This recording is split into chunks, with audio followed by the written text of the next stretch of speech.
Înainte să existe gheața și focul, înainte de apariția triburilor, cele 7 maimuțe au îngropat o comoară inestimabilă a omenirii într-un loc fermecat. Dar azi, comoara e în pericol. Doar cel care va citi acest pergament va putea să o protejeze înfruntând forțele răului pentru a dezlega misterele din Providence.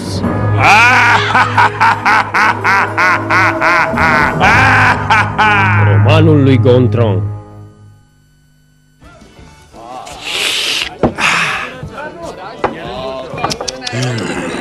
Spatele drept, mâna cealaltă pe masă, cotul ridicat, degetul mic relaxat, gura țuguiată, buzele în față și abia după aceea poți în sfârșit să bei. Iată-l pe domnul Și dumneavoastră, domnule Bob? Nu știm să facem și noi un truc repede? Demonstrație, mersul perfect, echilibrul perfect, manierele la fel. Nimeni nu e perfect, cu atât mai puțin cel care crede că este. Imperfecțiunea apare acolo unde te aștepți mai puțin. Domnule primar, contez pe dumneavoastră pentru a trimite conținutul acestei cutii. Și Gontran este perfect, e o adevărată tortură. Hei, Oscar, mai mieros, mai puternic. Priviți, atenție, la... Baltazar, tu care ești muzician, ce părere ai? Contele Gontran de Fleurville are dreptate. Pe barba strămoșilor mei, fă un mic efort și renunță la bâlbâiala asta, este oribilă. Dacă nu veneam eu să fac puțină ordine în târgușorul acesta... Oamenii aceștia nu au niciun gram de recunoștință. Regret, conte de Fleurville, dar iată o mică moscă din această dezordine pe care o disprețuiți.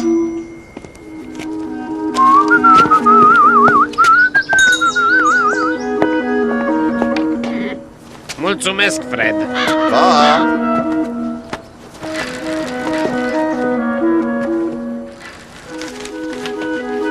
Pentru locuitorii din Providence, prin bunăvoința domnului primar, ciudat. Bla bla bla, înmânați conținutul acestei cutii celui care în 3 zile va scrie rezumatul cele mai palpitante aventuri. Semnează un anonim binevoitor avid de aventură.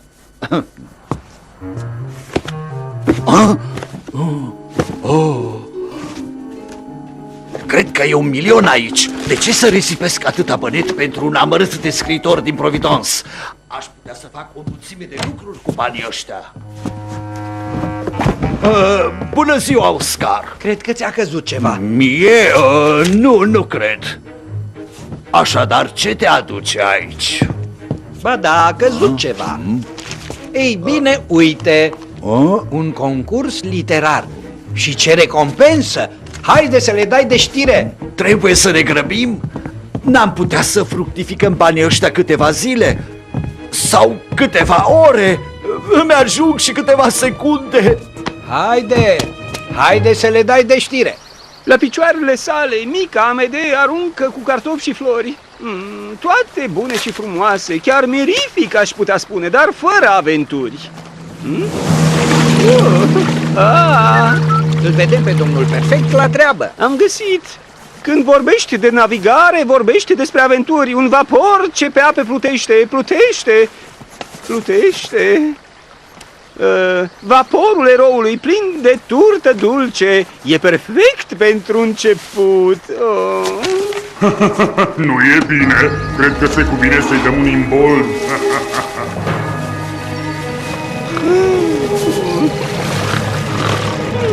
Cu aceste amortizoare, avionul face mai puțin zgomot. Problema e greutatea lor. A trebuit să mai adaug 2 motoare ca să pot decola. Serios? Uite, îl vom surprinde pe Oscar. Iată barca lui. Îl vom speria bine. Martin, întoarce! Nu l-am văzut pe Oscar la bord.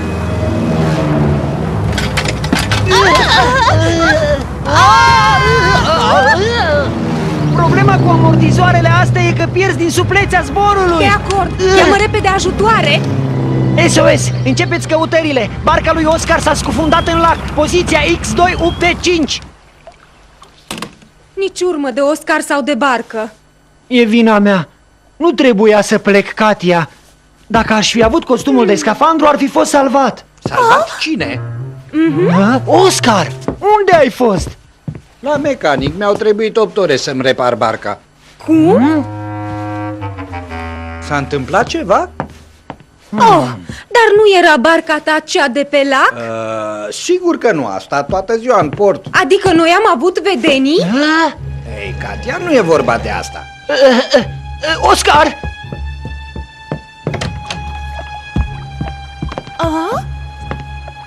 Tocmai am văzut barca ta trecând prin grădină. Ori ai vedenii, ori se întâmplă ceva ciudat aici. Ai înțeles, Baltazar, să nu fiu deranjat sub niciun pretext. Viața mea, un excelent roman scris de... să-mi iau un pseudonim, de Rudolf Rudolfino. A fost odată un primar care... Acum totul îmi este foarte clar, Oscar. Este vorba de urmele unei bărci, aceeași dimensiune și același tip ca a ta. E ridicol! Barca sa e acostată la țărm. Și de când navighează bărcile pe uscat? De când în Providence există un secret de descoperit și mistere de elucidat. Ce mistere! Martin a fost victima unei iluzii optice. Barca ta nu poate fi în același timp și în port și în grădină. La fel cum nu poate fi în același timp la mecanic și pe lac. Și totuși voi ați văzut-o acolo. Înseamnă că are o soră geamănă. Unde mergi? Unde? Pe lac. Acolo trebuie să începem căutările. Dacă te amuză să cauți bărci fantomă, eu trebuie să merg la doamna Ruflet să o ajut la câteva fleacuri. Apropo, nu ai cumva o roabă?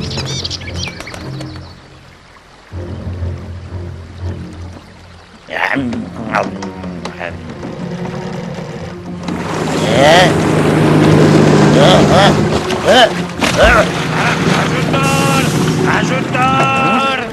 Ajutor! Ajutor! Repede!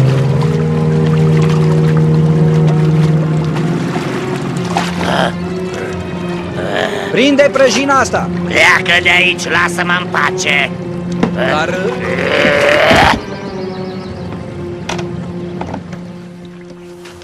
O invitație pentru a vizita biroul de obiecte pierdute. Nu trebuia. Nimica toată, oricum e gratuit. Am făcut-o drept mulțumire pentru că ai dactilografiat manuscrisul meu. Nu trebuie decât să corectez punctuația și să înlocuiesc spațiile goale. Eu voi fi prima care vă va citi opera.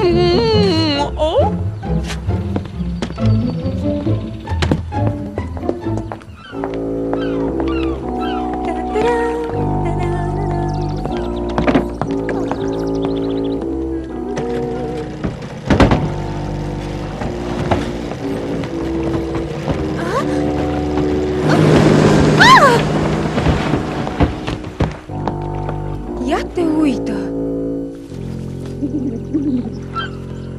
Sincer, nu mai înțeleg nimic. Eugen e supărat că l-ai făcut să bea supă. Oscar, barca ta era cât pe ce să mă calce în plină stradă. Nu știu ce tot îndruge acolo, dar nu sună bine deloc. Te asigur că nu s-a mișcat de aici. Am înțeles.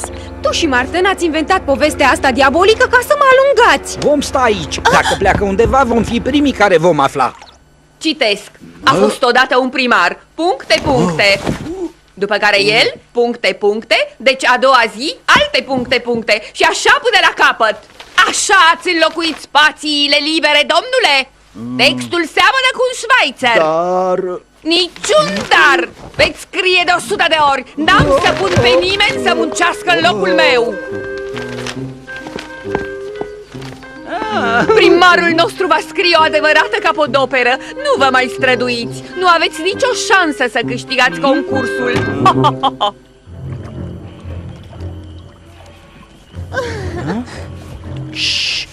Cred că vine cineva.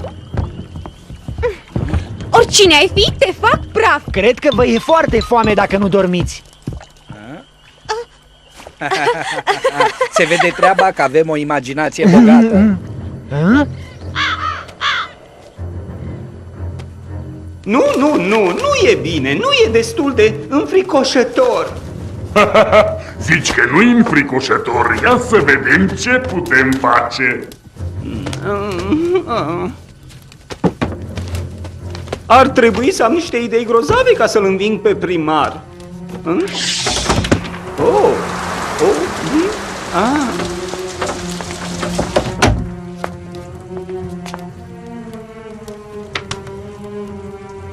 Da!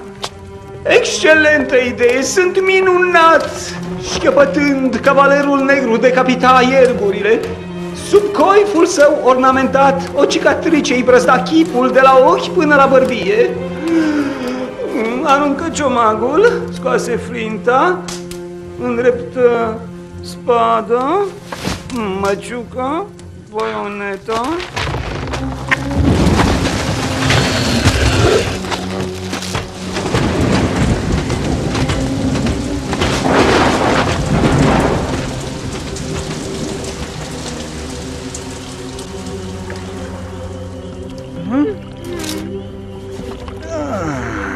Dar...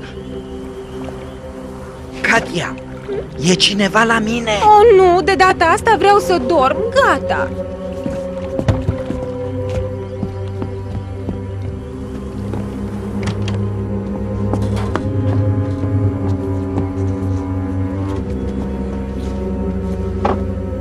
Nu mi-amintesc să fi trimis cuiva invitații la bal mascat. Accept provocarea ta! De ce? De ce să ajungem la așa ceva?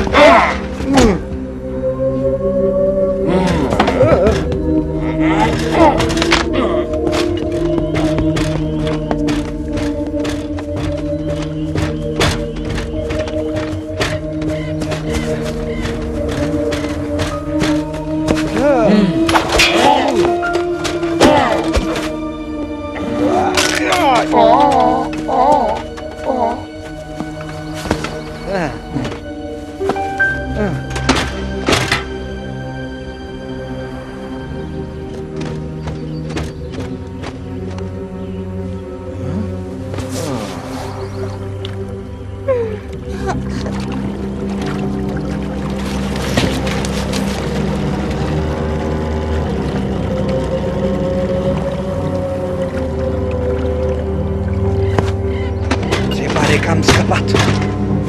Te-a trimis stăpânul să mă duci înapoi, mărturisește! Spune că nu vreau să fac de 100 de ori aceleași gesturi, să citesc de 100 de ori aceleași cuvinte.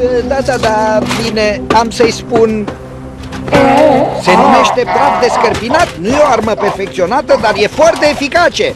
Dacă te prind, am să te fac bucăți! Nu știu ce înseamnă asta, dar nu e de bine. Katia, unde ești?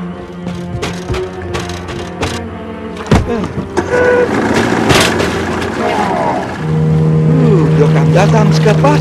Oh, nu, e barca fantomă.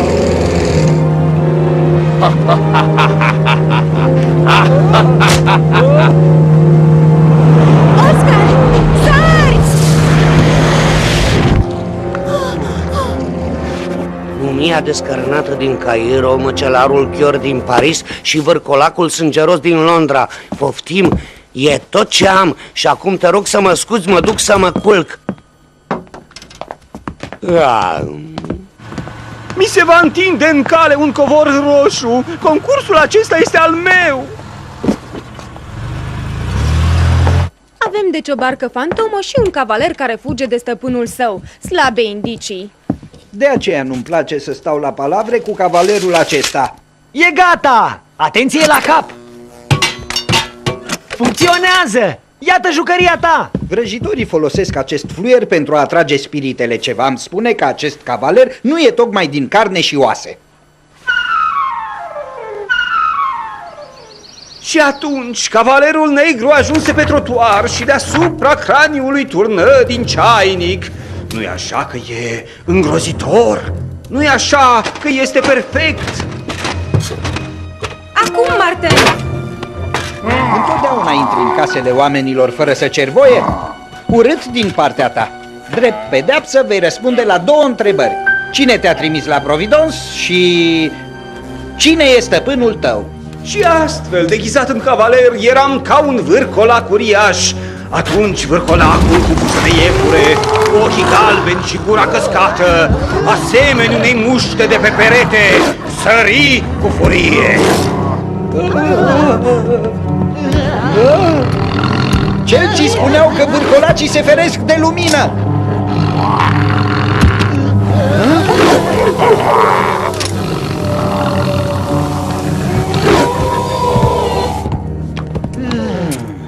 S-a terminat. Sfârșit! Perfect! Mai mult ca perfect! Să recapitulăm. Avem o barcă fantomă, ca și în romanele cu corsari. Un cavaler din Evul Mediu. Și în sfârșit un...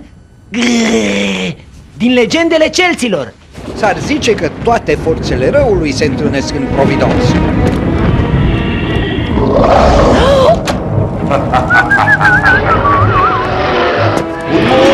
Un monstru! Așa, baricadați-vă, oameni curajoși! Providence nu va mai rezista mult! Pentru succesul meu, pentru capodopera mea, pentru perfecțiune!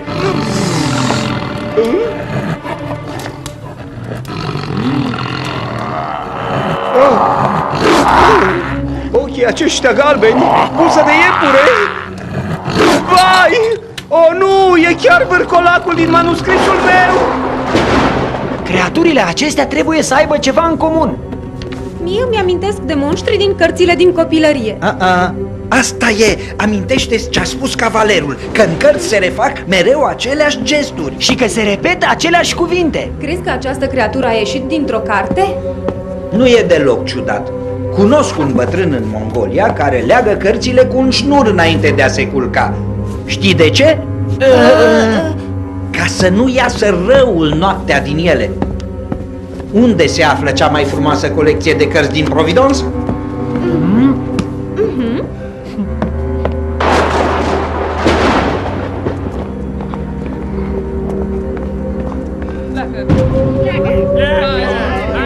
Hei, acela nu e Atila Hunul?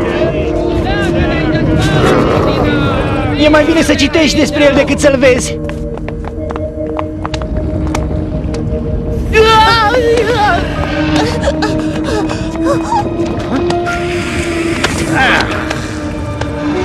Ce e asta? Să ne grăbim! Se pare că Providence e plin de creaturile astea.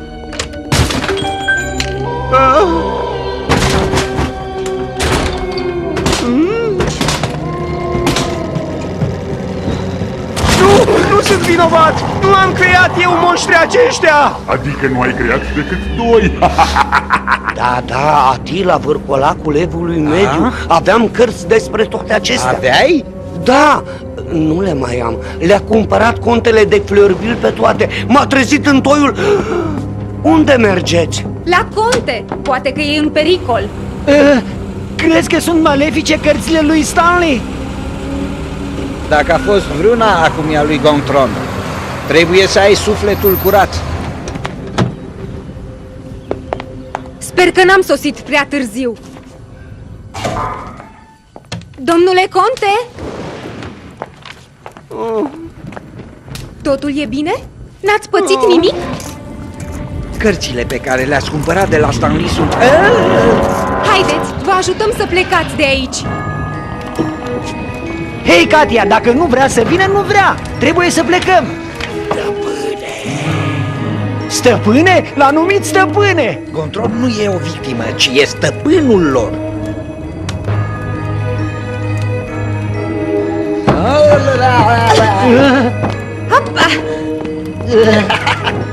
M-am pricopsit deja cu un vârcolac și nu-mi place deloc. Mai bine nu mă uit. Când eram mică m-ai terorizat prea mult. Acum mă voi răzbuna. Vino aici dacă îndrăznești.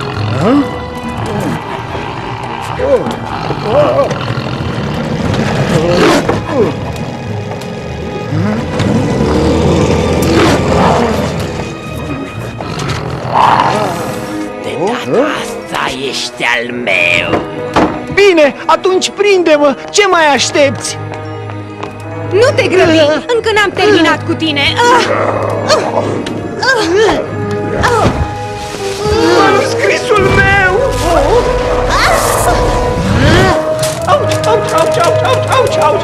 Lasă-mă, lasă-mă în pace, lasă-mă! Unde s-au dus? Ce-am făcut cu ei? Nu sunt stăpânul lor, sunt doar creatorul lor. Totul e din cauza acestei cărți. Fiecare personaj a devenit real, ca prin farmec. Ai avut dreptate, Oscar. Monștrii au ieșit din carte. Cum se poate ca o ființă perfectă ca mine să dea naștere unor grozăvii? Pentru că nimeni nu e perfect, conte. Cu toții avem micile noastre imperfecțiuni. Poate că după toate acestea le veți accepta mai ușor. Da, dar 57 de imperfecțiuni într-o singură zi? Oscar, doar nu vrea să spună că... Că mai sunt monștri liberi în Providence? Cred că da. Dar cum o să-i oprim pe toți? Cum i-ați oprit și pe ceilalți? Dar există o problemă. Că nu am făcut nimic. Ceea ce mă supără este că din cauza lui va trebui să rescriu mai multe pagini. Desigur, pasajele care au ars. Poate că aceasta e soluția. Sigur, dacă nu există carte, nu există personaje. Așadar trebuie Să ardem cartea. Bine, dar concursul? Câștigătorul este... Oh, ia te uită! Câștigătorul este Rudolf Rudolfino, eu! Nu e corect. Am citit romanul său, a scris o pagină și jumătate și e plin de greșeli. Ei, Martin, ar trebui să știi că în literatură succesul nu se măsoară în kilograme. Vreau să vorbesc cu juriul care a decernat acest premiu. Membrii juriului doresc să rămână anonimi. Domnișoară Adrenalin, înmânați, vă rog, premiul câștigătorului. Domnul conte ți-a spus să nu bei ca un furcel. Gura deschisă frumos, perfecțiune și toate celelalte. Le-ai uitat? Uite ce harababur am provocat cu sfaturile mele. Oh, oare a dispărut domnul perfect din Providence? Domnul perfect este un monstru ce a dispărut odată cu ceilalți. Nu mai rămâne decât domnul conte de Fleurville. Dar voi puteți să-mi spuneți Gontran. Ajutor! Premiul meu! Ajutor! Premiul atât de drag! Când te joci cu focul, nu se știe ce se poate întâmpla. Felicitări, Oscar! Au dublat în limba română actorii Daniel Vulcu, Andrian Locovei, Iona Brudan, Ana Maria Vlad, Doru Fârte, Ileana Iurciuc, Alexandru Rusu, Rin Tripa, Petre Ghimbășan, Richard Balin. Traducerea și adaptarea Marcel Negreu. Regia Ileana Iurciuc și Iona Brudan. Dublajul a fost realizat de Zon Studio Oradea.